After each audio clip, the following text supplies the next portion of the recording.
बिस्मिल्लाहिर्रहमानिर्रहीम। अस्सलाम वालेकुम स्टूडेंट्स। आज का जो हमारा टॉपिक है that is clustering techniques. Clustering techniques क्या होती हैं उसको हम डिस्कस करेंगे। इस वीडियो लेक्चर से पहले हमने लॉजिस्टिक रिग्रेशन के बारे में पढ़ा था। उससे पहले हमने एक मॉडल पढ़ा था लीनियर रिग्रेशन। आज हम क्लस्टर टेक्निक के बारे में डिस्कस करेंगे। बेसिकली क्लस्टरिंग होता क्या है? क्लस्टरिंग हमारे पास हम ना सिमिलर जो आपके पास आइटम्स होते हैं, ग्रुप ऑफ पीपल्स हो सकते हैं, उनको क्लस्टर बना सकते हैं, उनको हम ग्रुप कर लेते हैं without being told which group they belong. यानी बगैर बताए, उनको बताए बगैर के वो किस ग्रुप से बिलोंग करते हैं। It is often use when we don't know the category in advance. वो तब हम ये क्लस्टरिंग टेक्निक यूज़ करते हैं जब हमें किसी भी कैटेगरी के बारे में पता नहीं होता है एडवांस में। मतलब हम ये कह सकते हैं कि हम जो सिमिलर पैटर्न्स हैं, यानी एक कस्टमर है, अब हम ये देखना चाहते हैं कि बहुत सारे कस्टमर हैं एक ही चीज़ को ख़रीद रहे हैं, और कुछ कस्टमर हैं किसी और चीज़ को ख़रीद रहे हैं, और एक और ग्रुप है वो एक नेक्स्ट कोई चीज़ है वो उसको बाई करते हैं। तो इसका मतलब है हमारे पास 3 क्लस्टर बनेंगे, 3 ग्रुप ऑफ कस्टमर्स बनेंगे, और स्पेसिफिक प्रोडक्ट के हवाले से। मतलब एक प्रोडक्ट देखेंगे, उस एक प्रोडक्ट को सिमिलर जो ग्रुप है वो ज़्यादा खरीद रहा है, दूसरी प्रोडक्ट को जो खरीदने वाला ग्रुप वो अलहदा क्लस्टर होगा, तीसरी प्रोडक्ट को खरीदने वाला जो ग्रुप होगा वो अलहदा क्लस्टर होगा।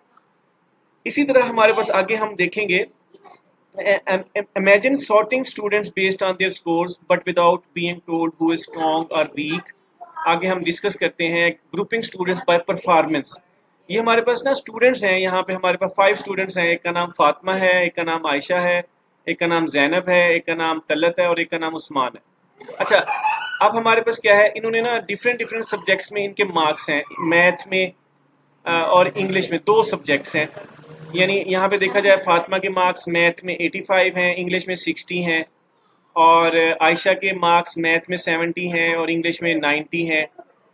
और यहाँ पे अगर देखें जैनब के मार्क्स मैथ में 65 हैं और इंग्लिश में 50 मार्क्स हैं। इसी तरह तलत है और उस्मान है, ये डिफरेंट सब्जेक्ट्स हैं। अब हमारे पास क्या है, अब हमने क्लस्टर करना है। हमने देखना है जो मैथ में स्ट्रॉन्ग बच्चे हैं उनको हम अलहदा क्लस्टर बनाएंगे, और जो इंग्लिश में स्ट्रॉन्ग स्टूडेंट्स हैं उनको हम अलहदा क्लस्टर बनाएंगे। यानी हम मार्केटिंग में ये बहुत ज़्यादा यूज़ होता है। हम देखते हैं कि स्पेसिफिक कस्टमर्स हैं, कस्टमर्स का एक क्लस्टर है, ग्रुप है, वो एक स्पेसिफिक प्रोडक्ट को ज़्यादा खरीद रहा है, और कुछ कस्टमर हैं किसी और प्रोडक्ट को खरीद रहे हैं। हम फिर वो क्लस्टर बना लेते हैं और उन स्पेसिफिक कस्टमर्स को उससे रेलिवेंट मार्केटिंग करते हैं, कंपेन चलाते हैं, उस प्रोडक्ट के हवाले से डिस्कस करते हैं वो ज़्यादा जो खरीद रहे हैं। तो यहाँ पे हम स्टूडेंट्स की बात कर रहे हैं कि हम ये देखना चाहते हैं मैथ में स्ट्रॉन्ग बच्चे कौन से हैं और इंग्लिश में स्ट्रॉन्ग बच्चे कौन से हैं। इसका मतलब है 2 क्लस्टर बनेंगे अब यहाँ पे, मैथ और इंग्लिश। अच्छा, इसमें हम के मीन्स एक हमारे पास क्या एक टेक्निक होती है जो हम एक यूज़ करते हैं। के means is a popular clustering technique. Here is how it works. Choose how many cluster you want. हमें 2 ग्रुप्स चाहिए, एक मैथ में जो स्ट्रॉन्ग बच्चे हैं वो चाहिए और इंग्लिश में स्ट्रॉन्ग बच्चे हैं वो चाहिए। Based on this data the algorithms, हमारे पास लुक एट द स्कोर। जो एल्गोरिथम होगा वो क्या करेगा, स्कोर को देखेगा। मैयर्स हाउ क्लोज और सिमिलर स्टूडेंट्स आर।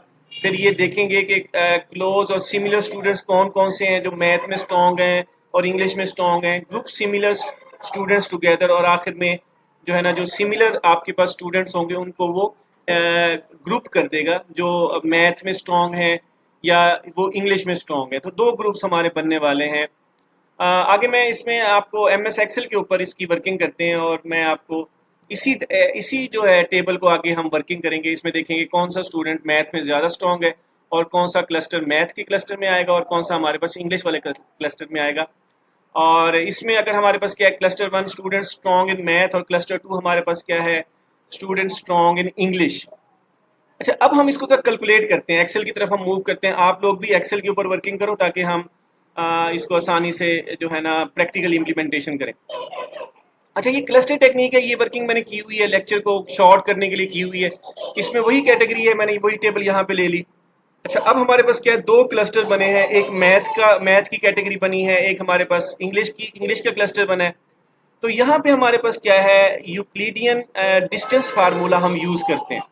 ये डिस्टेंस फार्मूला, इसमें हम सेंट्रॉइड वैल्यू को फाइंड करेंगे, फिर हम देखेंगे और उसको फिर हमने ना यहाँ पे पुट करना है कि कौन सा स्टूडेंट कहाँ पे आएगा।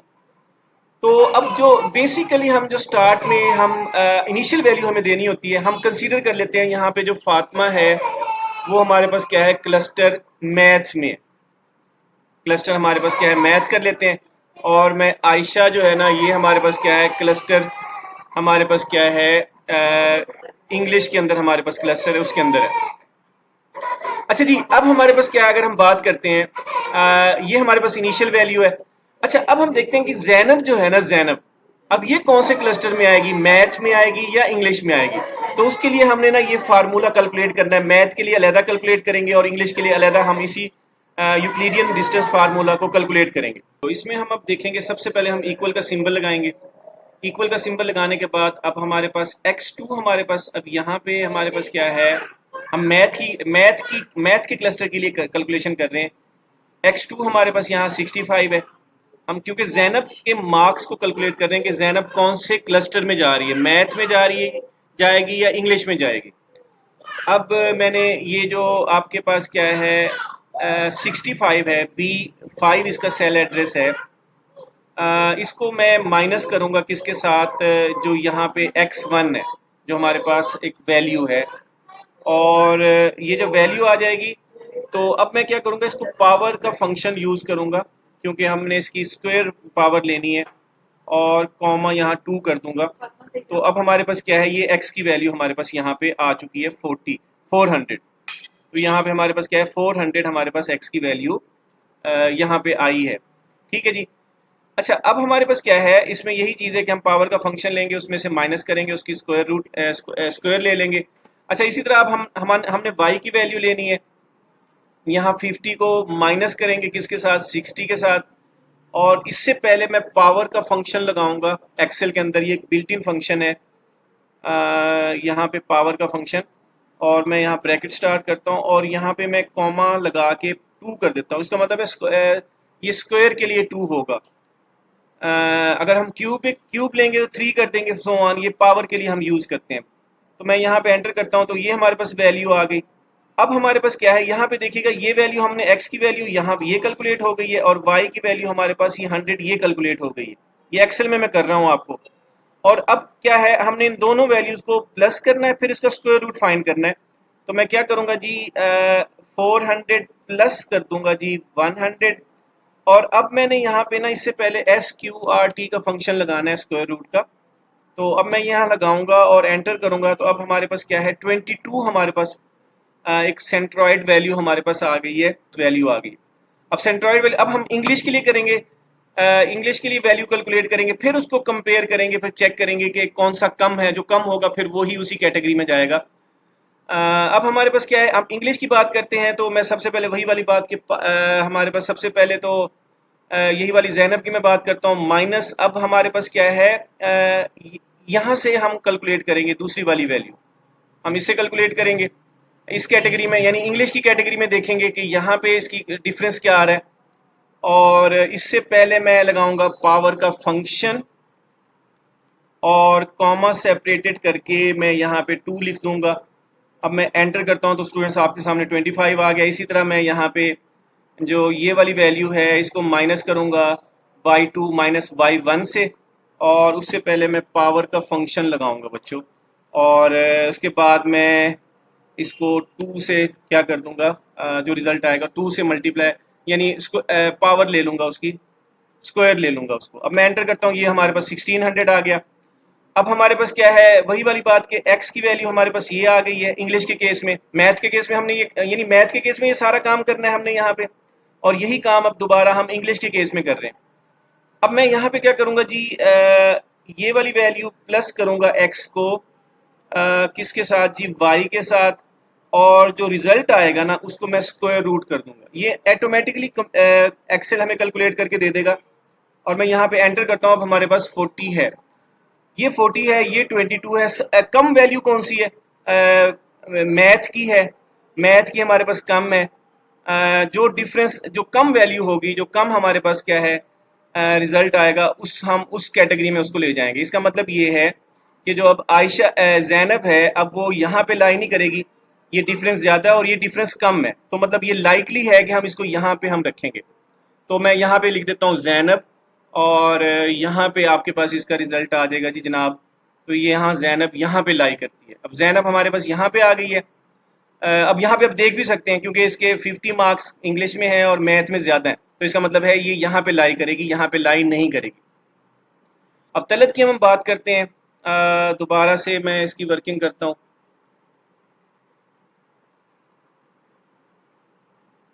अब मैं तलत की अगर बात करते हैं कि तलत अब कहाँ पे आएगा, मैथ में आएगा या इंग्लिश में आएगा, क्योंकि जैनब जो है ना वो तो मैथ के क्लस्टर में आ चुकी है। अब तलत की हम बात करते हैं, तो अब हमारे पास क्या है जी, इसमें हमारे पास जो वैल्यू है तलत की ये वाली है, B6 है और B3 है। अब एंटर करेंगे 25 आएगा जी। और अगर मैं बात करता हूँ यहाँ पे 40 की, और मैं यहाँ एंटर करता हूँ, तो हमारे पास ये 21 आ गया जी, रिज़ल्ट 21 आ गया। और ये मैथ के लिए है। हमारे पास जो है ये डिस्टेंस फार्मूला है, एक्चुअली यूक्लिडियन डिस्टेंस फार्मूला, जो के मीन क्लस्टर हम ये टेक्निक यूज़ कर रहे हैं। इसी तरह अब इंग्लिश के लिए हम जाएंगे जी। इंग्लिश के लिए वही वाली बात कि हम यहाँ पे हमारे पास यहाँ पे इंग्लिश में 80 है और 70 है, ये ओके है। और यहाँ पे हम जाएंगे जी, यहाँ पे हमारे पास 40 है और हमारे पास 90 है, ये भी ओके है। तो अब हम देखेंगे जी कम हमारे पास कहाँ पे आ रहा है, डिफरेंस कम कहाँ पे है, 21 ये यहाँ पे आ रहा है। तो इसका मतलब ये है कि जो तलत है, तलत हमारे पास कहाँ लाई करेगा, मैथ में लाई करेगा, क्योंकि जिसका डिफरेंस कम आएगा, इंग्लिश का आपके पास डिफरेंस 51 है, मैथ का 21 है, तो जिसका डिफरेंस कम होगा हमने उस पर्सन को उस आइटम को उसी कैटेगरी में हमने भेज देना है।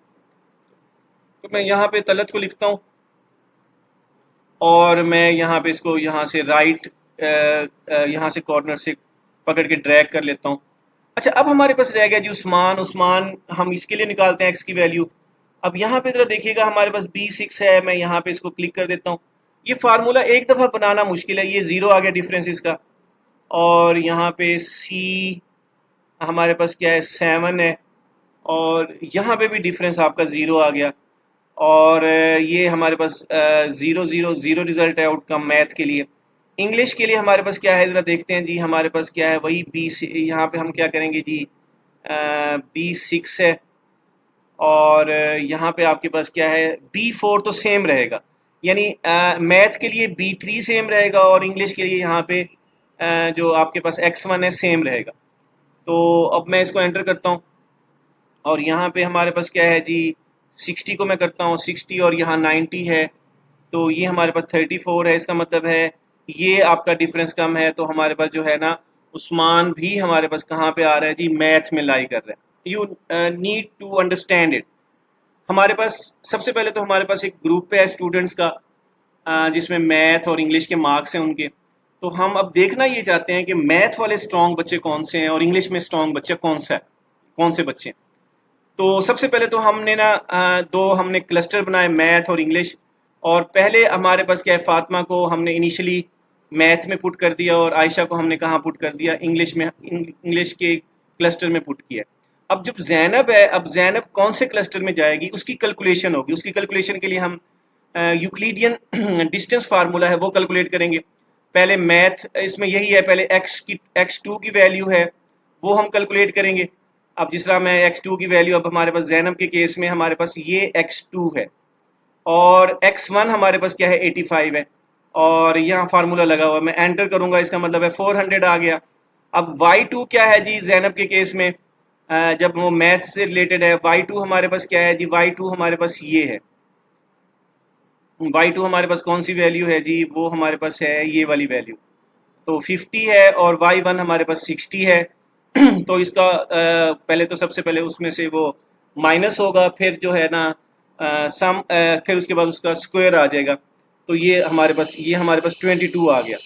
तो इसी तरीके से हमने ना इंग्लिश के लिए कैलकुलेट करना है जैनब। अब इंग्लिश में उसका डिफरेंस क्या है, तो अब वही वाली बात कि यहाँ पे हम देखेंगे 65 और B4 ये रहेगा 70, ये वैल्यू है। ये इंग्लिश की कैटेगरी है, इंग्लिश का क्लस्टर है। तो अब हमारे पास इसी तरह हम y की वैल्यू कैलकुलेट करेंगे। y की वैल्यू हमारे पास क्या है, ये वाली है जी। हमारे पास ये कैलकुलेट करेंगे और y1 हमारे पास ये है 90। तो इसका हमारे पास आ जाएगा और इसका डिफरेंस यहाँ 40 आ गया। तो जिसका डिफरेंस कम होगा वो पर्सन उसी में लाई करेगा। तो अब हम देखें, अगर हम यहाँ पे देखें बच्चों, तो अब हमारे पास क्या है प्रॉब्लम। अब ये हमारे पास प्रॉब्लम हमारा सॉल्व हो गया है। वो ये कह रहा है जी, इस कैटेगरी के अंदर हमारे पास 4 बच्चे ऐसे हैं जो मैथ में स्ट्रांग हैं, इंग्लिश में वीक हैं। लेकिन एक बच्चा ऐसा है जो इंग्लिश में स्ट्रांग है और मैथ में भी स्ट्रांग है, लेकिन वो इंग्लिश में ज़्यादा स्ट्रांग है। तो वो यहाँ पे आ रहा है। अच्छा, फॉर एग्जांपल हम किसी बच्चे को ना स्ट्रांग करके देखते हैं। अब फॉर एग्जांपल अब मैं जैनब के मार्क्स यहाँ पे 98 कर देता हूँ। अब जरा डिफरेंस देखिएगा बच्चों। अब जैनब के मार्क्स में 98 कर रहा हूँ इंग्लिश में। अब हम जैनब का केस यहाँ देखते हैं। अब इसका मतलब है जैनब यहाँ पे नहीं है। तो अब मैं यहाँ से इसको डिलीट कर देता हूँ। अब जैनब की हम कैलकुलेशन करते हैं। तो अब हमारे पास क्या है, जैनब की कैलकुलेशन की हमारे पास क्या है, ये बीफ हमारे पास क्या है, ये हमारे पास वैल्यू ओके है। और 90 यहाँ पे आपके पास जो वैल्यू है ये भी ओके है। और अब हमारे पास जो है ये हमारे पास देखो जैनब का केस अब हमारे पास यहाँ पे ऑलरेडी हमने किया हुआ था। अब इसका मतलब ये है कि यहाँ डिफरेंस कम किसका है, यहाँ 9 आ गया। इसका मतलब है यहाँ पे आपके पास इंग्लिश में जाएगी अब वो जैनब। अब हम इसको जैनब को यहाँ पे इंग्लिश में पुट करेंगे। तो अब इसका मतलब है जैनब हमारे पास क्या है, कौन से सब्जेक्ट में ज़्यादा स्ट्रॉन्ग है, इंग्लिश में ज़्यादा स्ट्रॉन्ग है। तो इंग्लिश में उसके 98 मार्क्स हैं। अब बिलफर्ज मैं तलत के मार्क्स यहाँ लिखता हूँ जी 95। तो अब जरा देखिएगा क्या डिफरेंस है। मैं इसको तलत को यहाँ से अभी फिलहाल रिमूव करता हूँ क्योंकि हमने इसकी कैलकुलेशन डिफरेंस को सेंट्रॉइड वैल्यू को कैलकुलेट करना है यूक्लिडियन डिस्टेंस फार्मूला से। अब मैं क्या करूंगा जी, तलत की वैल्यू यहाँ पे हमारे पास जो है इस वैल्यू को देखूंगा, कंपेयर करूंगा, डिफरेंस आएगा। और उसके बाद मैं y की वैल्यू को देखता हूँ, y की वैल्यू ये है और यहाँ पे हमारे पास ये y की वैल्यू है। तो ये हमारे पास मैथ के लिए आ गया। इसी तरह मैं तलत का इंग्लिश के लिए यहाँ पे क्लस्टर वैल्यू चेक करता हूँ। तो यहाँ पे तलत की वैल्यू है ये आ गई। और हमारे पास यहाँ पे ज़रा देखिएगा मैं C5 है। अब ज़रा देखिएगा अब हमारे पास कम कौन सी वैल्यू है स्टूडेंट्स। अब कम डिफरेंस कौन सा है, अब कम हमारे पास इंग्लिश है। जो कम होगा वो उसी क्लस्टर में जाएगा। इसका मतलब ये है कि अब हम तलत को कहाँ पे रखेंगे जी, हम तलत को इस क्लस्टर के अंदर रखेंगे। कौन से वाला क्लस्टर, इंग्लिश वाला, क्योंकि इंग्लिश में ये ज़्यादा स्ट्रॉन्ग है। अब इस तरीके से एक बहुत पावरफुल चीज़ है, इसको अंडरस्टैंड करेंगे आपको समझ आएगा। एक्चुअली ये हमें ये बताता है कि कौन सा स्टूडेंट कौन से सब्जेक्ट में ज़्यादा स्ट्रॉन्ग है ताकि उसके ऊपर ज़्यादा एफर्ट की जाए। ठीक है, कौन सा कस्टमर कौन सी प्रोडक्ट को ज़्यादा खरीद रहा है। कितने कस्टमर्स हैं जो एक स्पेसिफिक प्रोडक्ट को खरीद रहे हैं, कौन से कस्टमर हैं वो एक और प्रोडक्ट को खरीद रहे हैं। प्रोडक्ट ए है, प्रोडक्ट बी है, प्रोडक्ट सी है। फिर उसके हवाले से हम उन कस्टमर्स का क्लस्टर बना लेते हैं। वो हज़ारों में हो सकते हैं, वो लाखों में हो सकते हैं। फिर हम उन्हीं क्लस्टर में उसी प्रोडक्ट से रिलेटेड उनकी मार्केटिंग करेंगे, उनकी कंपेन करेंगे, अपने बिजनेसेस को, अपनी प्रोडक्टिविटी को हम क्या करते हैं, इंक्रीज करते हैं। तो ये बेसिकली हमारे पास क्या है, ये क्लस्टर टेक्निक इसीलिए हम यूज़ करते हैं। होपफुली आपको समझ आया होगा कि ये किस तरह हम क्लस्टर टेक्निक को यूज़ करते हैं। अब इसमें अब हमारे पास देखिएगा, अब हम अगर इस लिस्ट को देखें तो इसमें हमारे पास क्या है, अब हम अगर एनालिसिस करते हैं, अगर हम दोबारा अपने लेक्चर की तरफ जाते हैं, इसमें अब हमारे पास 2 बच्चे हैं, फातिमा और उस्मान। वो मैथ में स्ट्रॉन्ग है। हम यहाँ लिख सकते हैं कि जो फातिमा और उस्मान, फातिमा एंड उस्मान हमारे पास मैथ में स्ट्रॉन्ग है। और उसके बाद हमारे पास 3 बच्चे हैं, आयशा, जैनब और तलत। ये जो है ना इंग्लिश में ज़्यादा स्ट्रॉन्ग है, ये इंग्लिश के क्लस्टर में आएंगे। इनकी इंग्लिश ज़्यादा ये एफिशिएंट है इंग्लिश में। तो आयशा, जैनब और तलत को मैं यहाँ लिख देता हूँ और यहाँ लिख देता हूँ जी आयशा, और यहाँ पे लिख देता हूँ तलत, और यहाँ पे लिख देता हूँ जी उस्मान। सॉरी क्या था लास्ट नेम, तलत नहीं, आयशा, जैनब, एक जैनब भी है जी, जैनब भी है। तो यहाँ पे जैनब। अब ये जो बच्चे हैं 3 बच्चे, ये इंग्लिश में ज़्यादा स्ट्रॉन्ग है, ये इंग्लिश के क्लस्टर के अंदर है।